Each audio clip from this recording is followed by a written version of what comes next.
So welcome guys. चलिए आज हम एक और सेगमेंट की ओर मूव ऑन कर रहे हैं। ये जो सेगमेंट है बेसिकली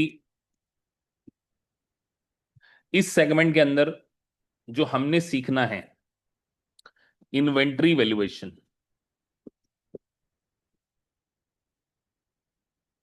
एरर। हम डिस्कस करने जा रहे हैं इन्वेंट्री वैल्यूएशन एरर के बारे में कि अगर आपके इन्वेंट्री वैल्यूएशन एरर में कोई इशू आ जाता है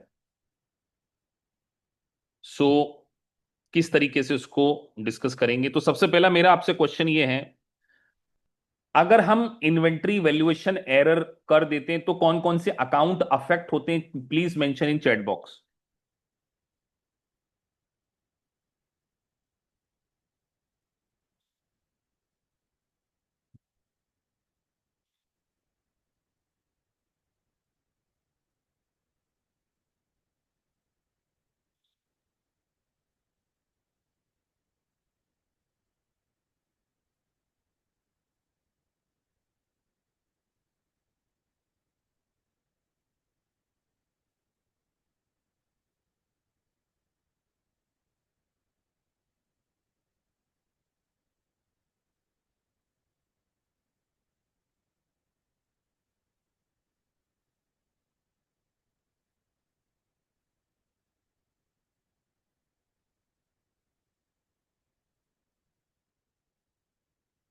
तो सर सबसे पहले इन्वेंट्री में अगर हम एरर कर देते हैं तो पहला इफेक्ट पड़ेगा हमारे कॉस्ट ऑफ गुड्स सोल्ड में। क्या आप सोच पा रहे थे? Yes sir. दूसरा, हमारी करंट एसेट्स या तो अंडर वैल्यूड हो सकती हैं और ओवर वैल्यूड हो सकती। Under valued, over valued, cost of goods sold. तीसरा क्या इफेक्ट पड़ सकता है?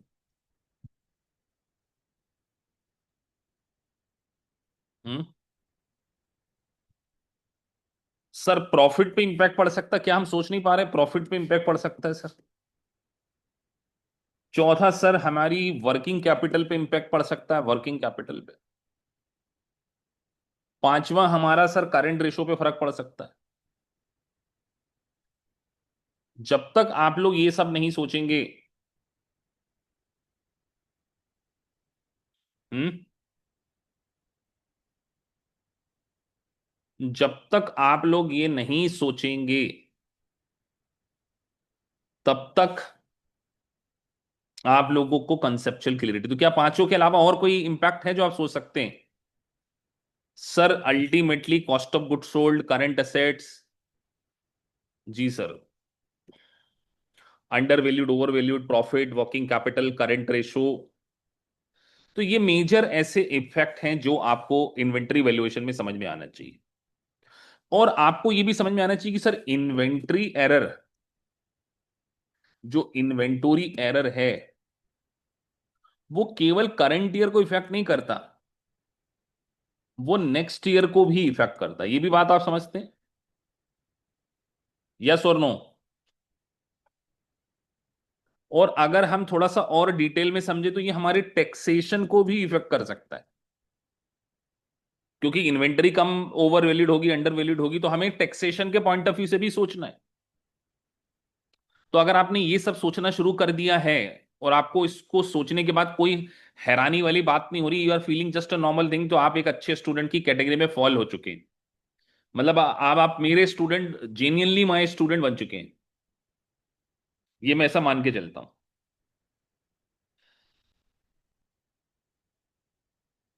Is it clear? चलिए आगे बढ़ते हैं।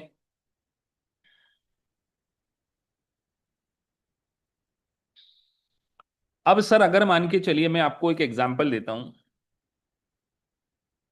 मेरे पास ओपनिंग स्टॉक पड़ा हुआ था 90,000, जो कि 20% से अंडर वैल्यूड है।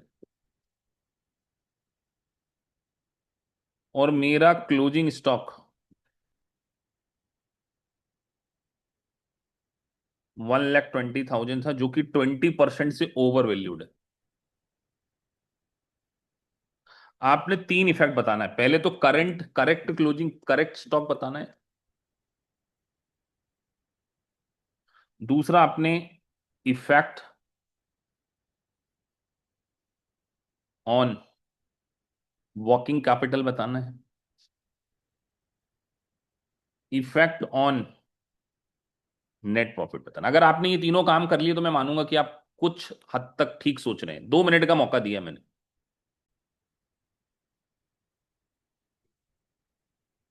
सो चलिए, बहुत सारे बच्चों ने क्वेश्चन को आंसर देने की कोशिश की, sir GP and NP reduce by 6,000, लेकिन किसी ने भी सही आंसर को पहुंचे हैं या नहीं पहुंचे। तो सर करेक्ट स्टॉक निकालना है तो सबसे पहले ये 90,000 ऑलरेडी अंडर वैल्यूड है, इसका मतलब ये 80% पे है। तो इसकी करेक्ट वैल्यू निकालें।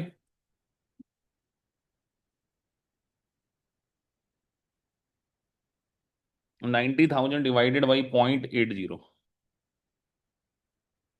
तो क्या सभी की यही आई थी? अंडर वैल्यूड है 80% पे, तो अपन ने उसको सही वैल्यू भी निकाल लिया। यार मैंने क्या बोला, ये 20% से अंडर वैल्यूड, इसका मतलब ये 80% पे है ना। तो इसको 100% में कन्वर्ट करना पड़ेगा, मतलब सही वैल्यू पे लेकर आना पड़ेगा। तो this is the correct value 1,12,000। तो आपने ओपनिंग स्टॉक, उसके बाद अगर हम बात करें closing stock,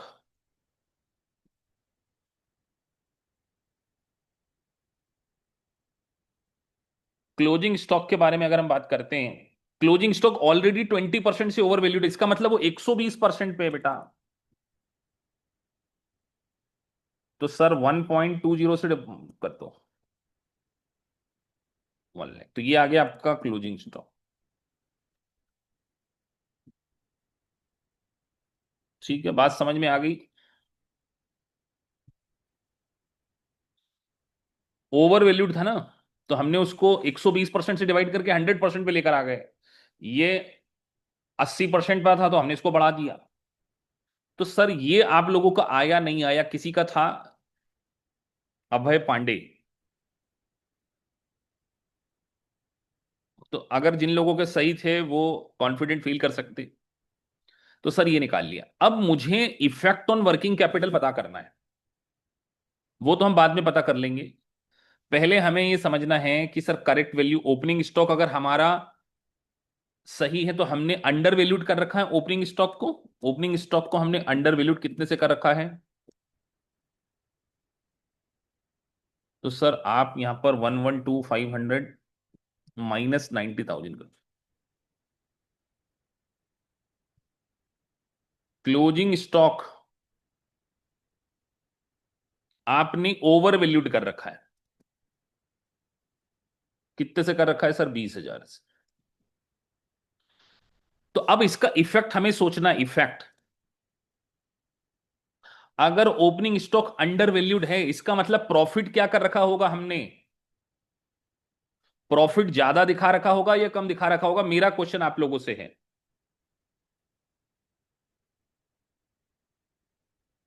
sir opening stock को अंडर किया मतलब हमने हमारा एक्सपेंसेस कम लिखा, क्योंकि ओपनिंग स्टॉक एक्सपेंडिचर साइड आता है, मानते हैं आप?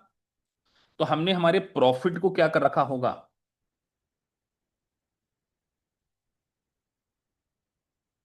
ओवर वैल्यूड कर रखा है बाई 20,500।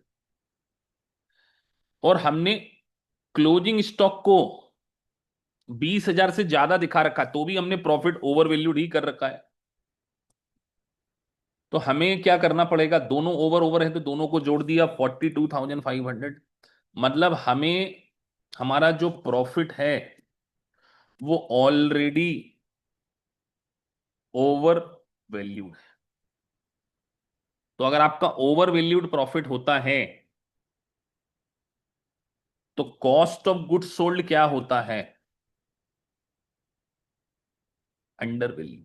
ये आप मानते हैं या नहीं मानते? ऐसा लॉजिक आप अगर सोच पाते हैं तो आप नेक्स्ट लेवल पर पहुंच चुके हैं। और जब आपका एक मॉक टेस्ट होगा इन्वेंट्री का तो उसमें ये सारे क्वेश्चंस आएंगे। Is it clear to all of you? क्या मैं ये मान के चलूं कि आपने सबने सही समझ लिया है? और अगर इन्वेंट्री ओवर वैल्यूड है, if your inventory is over valued, अगर क्लोजिंग इन है ना, क्लोजिंग, क्योंकि उसमें हम जनरली क्लोजिंग एसेट्स लेते हैं, तो क्लोजिंग अगर ओवर वैल्यूड है तो वर्किंग कैपिटल भी क्या होगा, ज्यादा आएगी, क्योंकि वर्किंग कैपिटल में करंट एसेट्स आती है, अब करंट एसेट्स को ज्यादा दिखा। क्या मैं ये मानकर चलूं कि आप सबने ये चीज समझ ली, कि सर पूरा समझ में आ गया, और आपसे अगला क्वेश्चन यहीं पर पूछ लिया जाए कि सर करंट रेशियो भी क्या होगा, ओवर वैल्यूड होगा, क्योंकि अगर स्टॉक ज्यादा है तो करंट एसेट्स भी क्या है, तो हमने करंट रेशियो को भी क्या कर रखा है, ओवर वैल्यू। तो आप ऐसा सोच पाते हैं या नहीं सोच पाते हैं, मेरा क्वेश्चन आप लोगों से, अगर आप सोच पाते हैं तो बहुत ही अच्छी बात है, नहीं सोच पाते तो भी कोई बुरी बात तो नहीं है, बट स्टिल।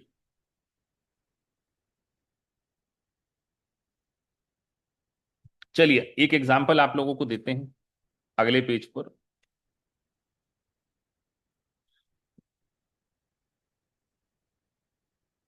आपकी कॉस्ट ऑफ गुड्स सोल्ड आपको क्वेश्चन में गिवन है 1,80,000। क्वेश्चन नहीं दे रखी आपको, प्रॉफिट भी दे रखा है 4 लाख।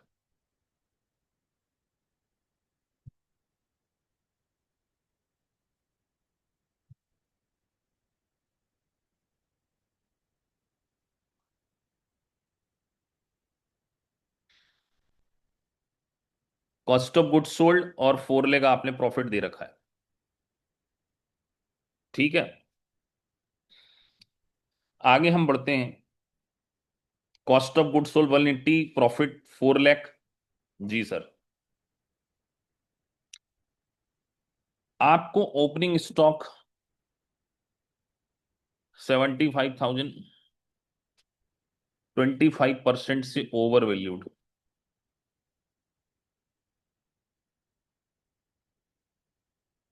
ठीक है। क्लोजिंग स्टॉक भी दे रखा है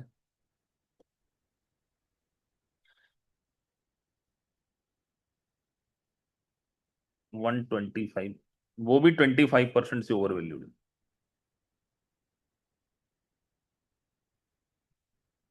कॉस्ट ऑफ गुड सेल रखा, प्रॉफिट, आपको दो चीजें बताना है, करेक्ट प्रॉफिट बताना है कि अगर हम करेक्ट प्रॉफिट निकालें तो क्या आएगा, और करेक्ट सीओजीएस निकालें तो क्या आना चाहिए। शुरू हो जाओ बेटा, 4 से 5 मिनट का लाइव टेस्ट। इन्वेंट्री खत्म। जिन बच्चों ने इस क्वेश्चन का आंसर दे दिया है वो आज इलीट क्लब में शामिल हो गए हैं, कि उनका कॉन्सेप्ट क्लियरिटी बहुत अच्छी है। चलिए, तो सर सॉल्यूशन आप बताइए, आप लोग अपने अपने सॉल्यूशन मैच करना। मैंने बोला ओपनिंग स्टॉक ओवर वैल्यूड, इसका मतलब ऑलरेडी 25% मोर है, तो इसका मतलब सर वो 125% पर है, हम ये बात समझ सकते हैं। क्या किसी भी चीज को ओवर वैल्यूड करना चाहिए, क्या नहीं करना चाहिए सर? तो उसको उसकी करेक्ट वैल्यू पे लेकर आना चाहिए, तो लेकर आइए।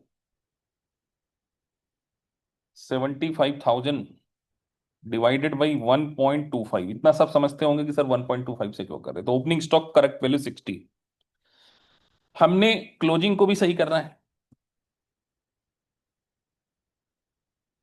तो क्लोजिंग को भी हम सही करते हैं।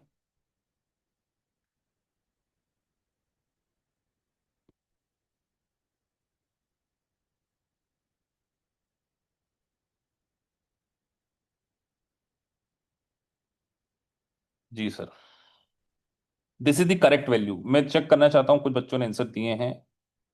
Hrithik, opening stock 60,000। अब्दुल कारिम, पूरे आंसर तो नहीं देख पाऊंगा क्योंकि इतनी सारी चैट है, बट अपना अपना आंसर वेरीफाई कर लेना कि सर ये ओपनिंग स्टॉक। अब अगर ओपनिंग स्टॉक हमने ओवर वैल्यूड कर रखा है, इसका मतलब हमने प्रॉफिट को अंडर वैल्यूड कर रखा है, ये बात आपको सोचना पड़ेगा। क्यों सर? क्योंकि एक्सपेंसेस ज्यादा दिखा रखा है, और यहां पर हमने प्रॉफिट को ओवर वैल्यूड कर रखा है। ठीक है सर। तो अगर हम प्रॉफिट को ओवर वैल्यूड करते हैं, कितने से कर रखा है सर, डिफरेंस निकाल लें, इधर 25,000 से और इधर 15,000 से, है ना। तो ये प्रॉफिट अंडर वैल्यूड, ये प्रॉफिट ओवर वैल्यूड, नेट लिख लें, नेट ओवर, और तो नेट हमने 10,000 से ओवर वैल्यूड कर रखा। तो चलो 10,000 से ओवर वैल्यूड है, तो हमने प्रॉफिट दिखाया था 4 लाख, तो हम इसमें से माइनस कर दें 10, लेस एडजस्टमेंट,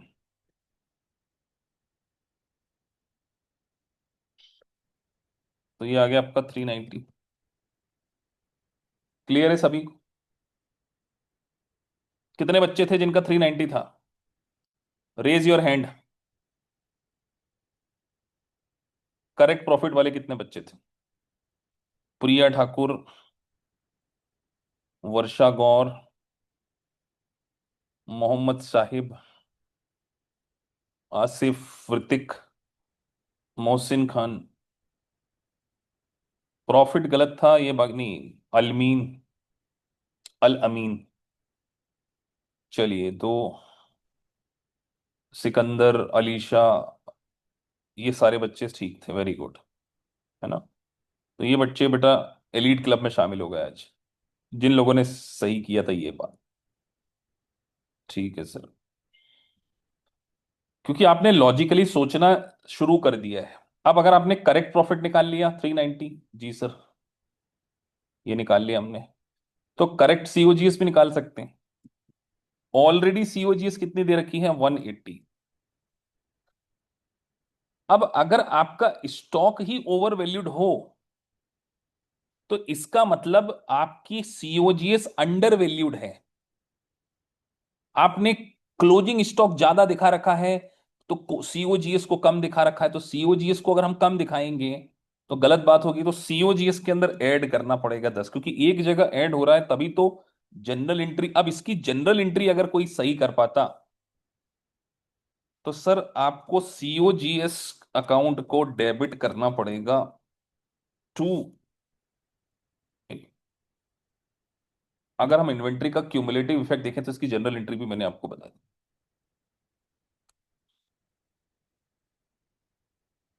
सॉरी, ये तो प्रॉफिट के ऊपर इफेक्ट था। हाँ, एक सेकेंड, नहीं ये इफेक्ट यहाँ नहीं आएगा, मैंने प्रॉफिट का ले लिया, हमें अलग अलग करके लेना पड़ेगा। आएगा बात वही, 60 इधर है, तो 60 आप इसमें क्या करेंगे, ओपनिंग स्टॉक आपने अंडर वैल्यूड कर रखा, हाँ इसको सही करते हैं हम। तो अगर हमने ओपनिंग स्टॉक को अंडर वैल्यूड कर रखा है, कितने से,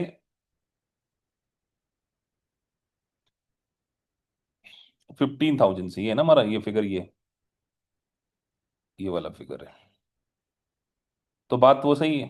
हाँ, ठीक है, ठीक है, बात समझ में आई या नहीं आई सबको? क्लियर है यहां पर? तो इस प्रकार के कॉन्सेप्ट की एक्सपेक्टेशन आपसे रहती है कि आपको ये सारी चीजें पता हो। तो अगर आपने ये जो पीछे के 3 लेक्चर, क्या मैं ऐसा मान के चलता हूं सकता हूं कि अब आपको इन्वेंट्री में अंडर वैल्यूशन, ओवर वैल्यूशन, हाँ कॉस्ट ऑफ गुड सोल्ड में ऐड होगा, मैं पूर्ण क्लियरिटी हो चुकी है, 100%। मतलब प्रीवियस 2-3 लेक्चर को देखने के बाद, आज का लेक्चर देखने के बाद, हमने स्टॉक से रिलेटेड कोई भी ऐसे क्वेश्चन नहीं पूछना है कि आपको हर वो चीज की इंपैक्ट बहुत अच्छे से पता होना चाहिए। कॉस्ट ऑफ गुड सोल्ड और इन्वेंट्री का आपस में रिलेशनशिप, ये बात आप हमेशा ध्यान रखिए। और कॉस्ट ऑफ गुड सोल्ड और inventory, cost of good sold is a item of profit and loss account, है ना, प्रॉफिट एंड लॉस अकाउंट की आइटम होती है, क्योंकि अल्टीमेटली ये P&L में ही जाता है। अगर आप सारे लेक्चर को शुरू से वॉच कर रहे हैं,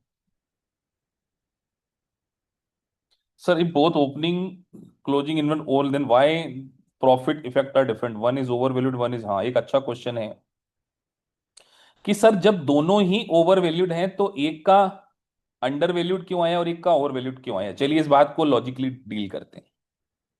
एक स्टूडेंट का कहना है कि सर जब दोनों ही ओवर वैल्यूड हैं, ओपनिंग भी और क्लोजिंग भी, तो इफेक्ट डिफरेंट क्यों आ रहा है? तो हम बचपन में चलते हैं, हम एक ट्रेडिंग अकाउंट बनाते थे, तो हम ओपनिंग स्टॉक डेबिट साइड लिखते थे, अगर आप सबको याद हो, और क्लोजिंग स्टॉक हम पी एंडल साइड लिखते थे।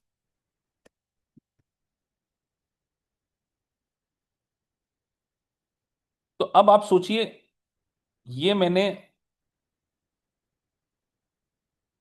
लिखा है ना, क्वेश्चन कहाँ गया हमारा, ये अमाउंट, ओपनिंग स्टॉक मेरा 15,000 से ओवर वैल्यूड। मैं कुछ लॉजिक और बताना चाहता हूं, ये ओवर वैल्यूड है ना।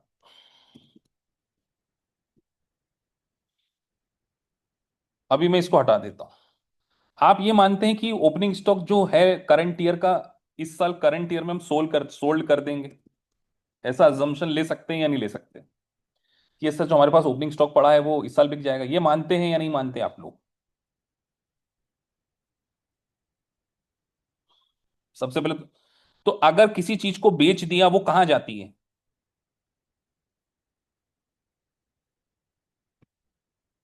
सीओजीएस में जाती है। अगर ये स्टॉक बिक गया, तो इसका मतलब हमारा सीओजीएस क्या है? ओवर वैल्यूड है। कि सर ये जो 15,000 से ओवर वैल्यू कर रखा है, जो आपने सेल कर दिया, तो आपने अपने सीओजीएस को ज्यादा दिखा रखा है। तो अगर आपने सीओजीएस को ज्यादा दिखा रखा है, तो इसका मतलब आपने अपना एक्सपेंसेस क्या दिखा रखा है? मोर दिखा रखा है। और दूसरी बात, ये इसके कारण हम ये कर रहे हैं। अब अगर हम क्लोजिंग स्टॉक के बारे में बात करें,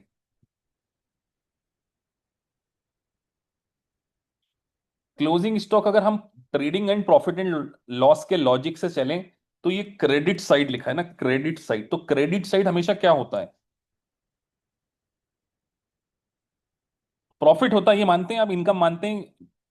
आपको 11 से 12 में सभी बच्चों को सिखाया गया होगा कि यस सर, प्रॉफिट जो ट्रेडिंग, तो अगर आपने प्रॉफिट, क्योंकि सेल्स भी तो आप क्रेडिट साइड ही लिखते हैं, तो अगर आपने आपका क्लोजिंग स्टॉक ही ज्यादा लिख दिया है, तो आपने प्रॉफिट को भी क्या कर दिया होगा?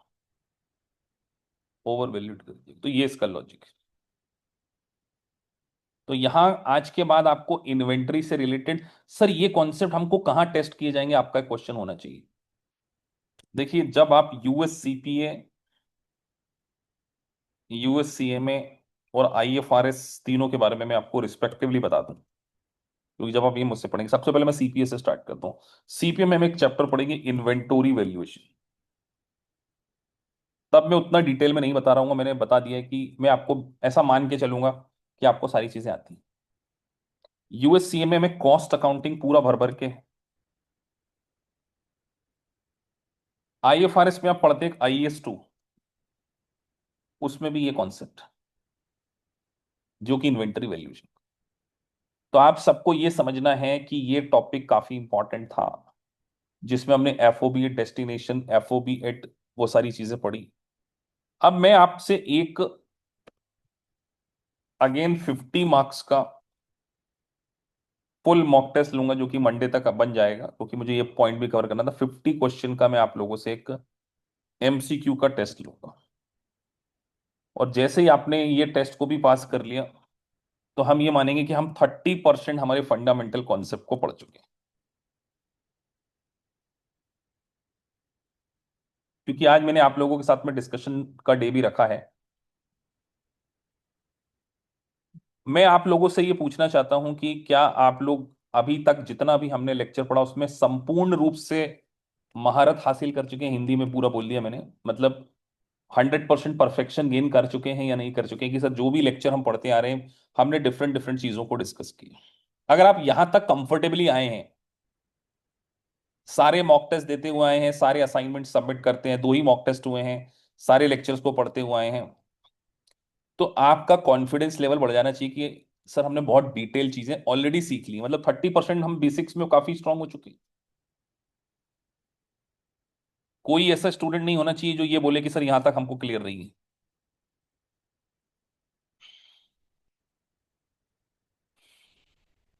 अभी अब तीसरा मॉक टेस्ट आएगा ना, ये तीसरा मॉडल टेस्ट आपका आएगा। पहले हमने 27 क्वेश्चन पूछे थे, फिर हमने 50 क्वेश्चन फिर लिए। अब 50 क्वेश्चन का आपको मॉडल टेस्ट पेपर फिर मिलेगा। तो मेरा आप लोगों से फीडबैक लेने का पर्पस ये कि हमें ये पता होना चाहिए कि आप सभी लोग एक लाइन में हैं। और कई बच्चे फिर पूछते हैं कि सर हमारी नई बैचेस कब शुरू हो रही हैं। आईएफआरएस की ऑलरेडी स्टार्ट हो चुकी है, यूएससीएमए की ऑलरेडी स्टार्ट हो चुकी है, सीपीए की स्टार्ट होगी 25 अगस्त, एफएआर की। तो आप इस सब्जेक्ट को साथ साथ पढ़ते हुए चलिए, आपको एफएआर सब्जेक्ट पे बहुत ज्यादा हेल्प मिलेगी। तो जो स्टूडेंट नए हैं वो अपना एलएमएस करवा लें, बाकी हमारी रिस्पेक्टिव क्लासेस तो चलती रहती हैं। ये क्लासेस केवल आपके कॉन्सेप्ट को ब्रशअप करने के लिए है, और आपको मुझे मॉक टेस्ट सबमिट करना है जिससे मैं आपको 100% गाइड करूं। अब मैं आपका एक छोटा सा और टेस्ट लेना चाहता हूं अभी, इसी से रिलेटेड। कई सारे बच्चों को ये नहीं पता होता कि सर प्रॉफिट ऑन कॉस्ट और वर्सेस प्रॉफिट ऑन सेल, दोनों में फर्क होता है। हो सकता है कई बच्चों को पता हो। चलिए मैं आपको एक एग्जांपल देता हूं, आप लोग मुझे बताएंगे कि अगर मेरी सेल्स 90,000 है और 20% प्रॉफिट ऑन कॉस्ट गिवन है, मुझे आप सभी ने सीओजीएस बताना है। सीओजीएस कितना होगा?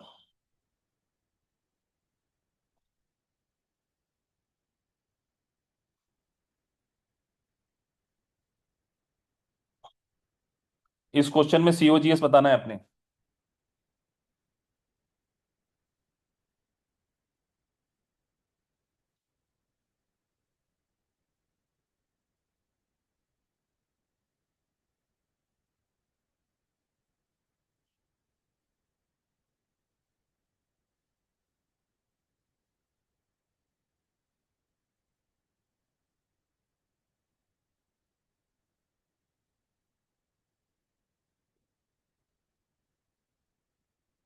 कुछ बच्चों ने 72 लिखा है, कुछ ने 75 लिखा है। चलिए, अच्छा हुआ मैंने ये भी पूछ लिया। 20% प्रॉफिट ऑन कॉस्ट, और सर ये तो सेल्स है, तो हम इस पे सेल्स पे सीधे 20% नहीं लगा सकते, क्योंकि अगर हम इस पे लगा देंगे तो ये तो सेल्स है और प्रॉफिट ऑन कॉस्ट की बने। तो मैं एक छोटा सा फॉर्मूला पता होगा आपको, cost plus profit is equal to sales, mathematics. Sir cost तो हमें निकालना है, हमने एक्स मान ली। सेल्स और प्रॉफिट ऑन कॉस्ट दिया है, तो हम यहाँ पे 0.2x लिख सकते हैं, इज इक्वल टू सेल्स कितनी है 90,000। तो हम यहाँ पर 90,000 डिवाइडेड बाई 1.2 कर देंगे, तो हमारी कॉस्ट आ गई 75। क्लियर है सभी को? चलिए एक और एग्जांपल चेक कर लेते हैं। क्वेश्चन में आपको कॉस्ट दे रखा है 90,000, और अब बोल रहे हैं 20% प्रॉफिट ऑन सेल्स। जरा सेल्स प्राइस बताना मुझे।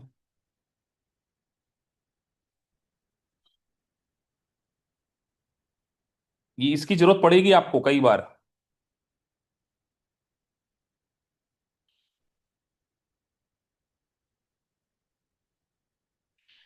जल्दबाजी में कई बच्चे गलत करेंगे, 1,08,000, 1,08,000 लिखते चलो जिसको जो लगता है।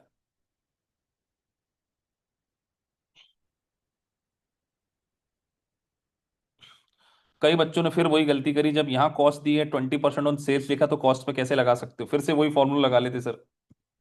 कॉस्ट प्लस, मैं आपको बिल्कुल सिंपल सिखा रहा हूं, profit is equal to sales. तो सर क्वेश्चन में कॉस्ट तो 90,000 दे रखी है, बट प्रॉफिट जो है वो सेल्स पे है 20%, तो 0.2x is equal to x ले लो। बचपन में थोड़ा सा मैथ सिखाया होगा। तो सर एक्स में से 0.2x गया, 0.8x is equal to 90,000। 90,000 divided by 0.8, वो तो मैं डायरेक्ट भी कर सकता था, बट मैं आप लोगों के लिए बता रहा हूँ। तो कॉस्ट और सेल का डिफरेंस प्रॉफिट होता है, तो इस क्वेश्चन में प्रॉफिट हो जाएगा आपका। तो कई बच्चे जल्दबाजी में एग्जाम में कर देंगे और वो सोचेंगे कि सर हमारा तो क्वेश्चन क्यों गलत है। Is it clear? ये भी एक छोटा सा कॉन्सेप्ट था। एक छोटा सा कॉन्सेप्ट और मैं बताना चाह रहा हूं आपको, ये भी आपके काम आएगा। अगर मेरी कॉस्ट 20% है तो मेरा प्रॉफिट कितना होना चाहिए? ये बहुत छोटी सी बात है, लेकिन कई बार अपने दिमाग में नहीं क्लिक करती। कॉमन सेंस से बताओ। ऑब्वियस सी बात है सर, 80% होगी। तो अगर उन्होंने बोला कि मेरी कॉस्ट 2000 थी और मेरा प्रॉफिट 80% था, तो सेल्स बताओ कितनी होगी इस क्वेश्चन में? कई बार इस पॉइंट की जरूरत पड़ेगी आपको।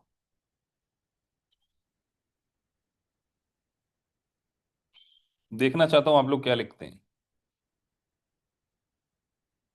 मैं आंसर, कई बच्चे घबराहट के मारे लिखते ही नहीं कि सर हमको चेक कर रहे होते हैं, हमको पता ही नहीं है, कई लिखेंगे ही नहीं बच्चे। फिर वो अचानक डाउट पूछेंगे और मैं नहीं मिलूंगा फिर उस टाइम। ये लाइव क्लास चल रही है ना, पूछिए आप क्या डाउट पूछना है। 2500, 3600, 9600, तीन बच्चे बस। क्या पूछा मैंने आपसे? Cost 2000, profit 80%। ये वही वाला तो क्वेश्चन है जिसमें आप, तो सर सीधी बात है, ये 20% होगी कॉस्ट, इसको डिवाइड कर देते।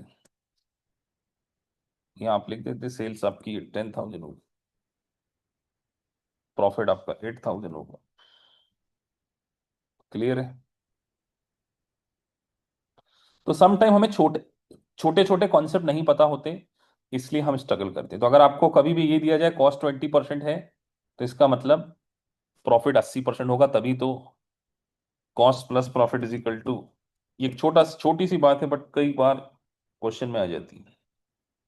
आपने आज सीखी या पहले से पता थी? चलो ये बताओ मुझे ये बात, मैं तो ये जानना चाहता हूँ।